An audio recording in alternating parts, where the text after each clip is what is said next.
Well, I think this is an incredibly important bill. And as you know, it's a result of intense negotiations that have been going on really for about a year.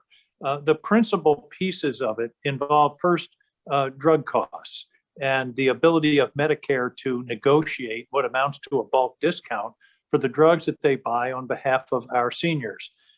Then it also caps out of pocket costs for seniors for drugs to $2,000. This is going, and the other piece it does is it says if the drug companies raise their prices, which unfortunately they've been doing rapidly recently, above the rate of inflation, they have to rebate the difference to Medicare. So it's very strong on drug prices. It also adds or continues the support for premiums under the Affordable Care Act, which we now have the lowest number of uninsured people in the history of our country right now. I think 92% of the people in the United States now have health insurance. And a big part of that, of course, is the Affordable Care Act, and we want to continue to keep it affordable.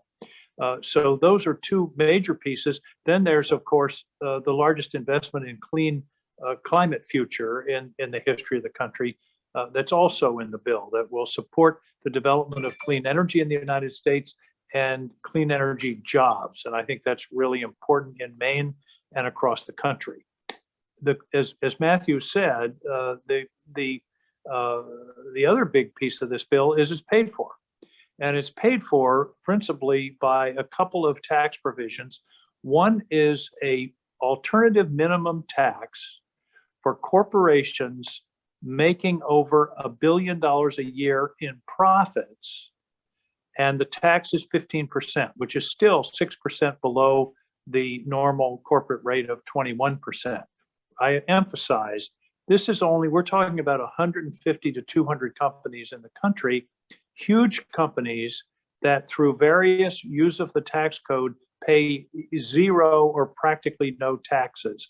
I don't think I can explain to a policeman in Portland why he's paying more in taxes, and I'm not talking percentage, I'm talking dollars, than some of our largest corporations. It just doesn't make sense. The other piece that's in it is rebuilding the capacity of the IRS to collect unpaid taxes by people who are cheating, not law-abiding taxpayers. The vast bulk of the people in Maine and elsewhere pay their taxes through withholding, and there's no real question about it, and there's no real cheating. So they're not the target of this.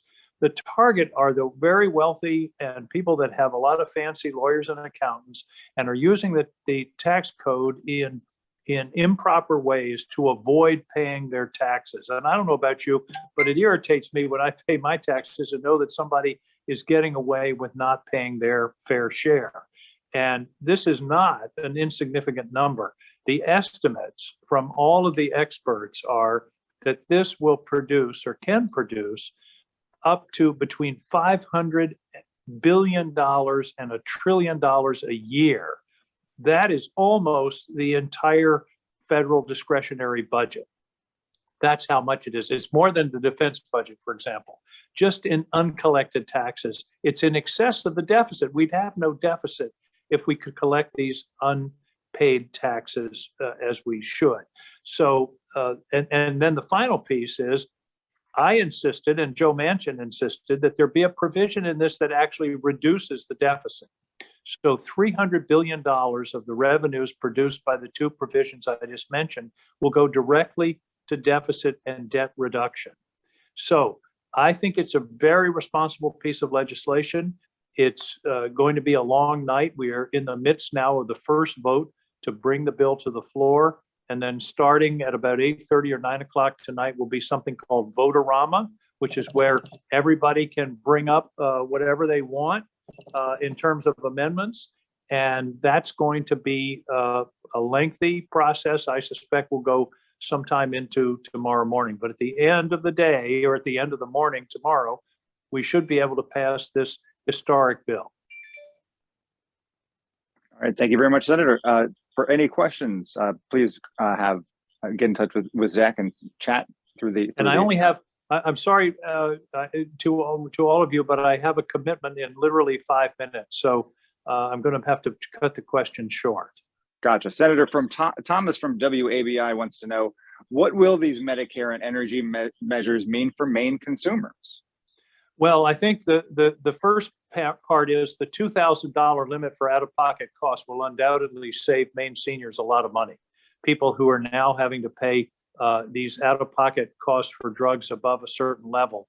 I think that's going to make a difference. The negotiating of Medicare for drug prices will ripple out through the economy, and I believe will lower prices generally. In terms of energy, we're going to see jobs. We're going to see a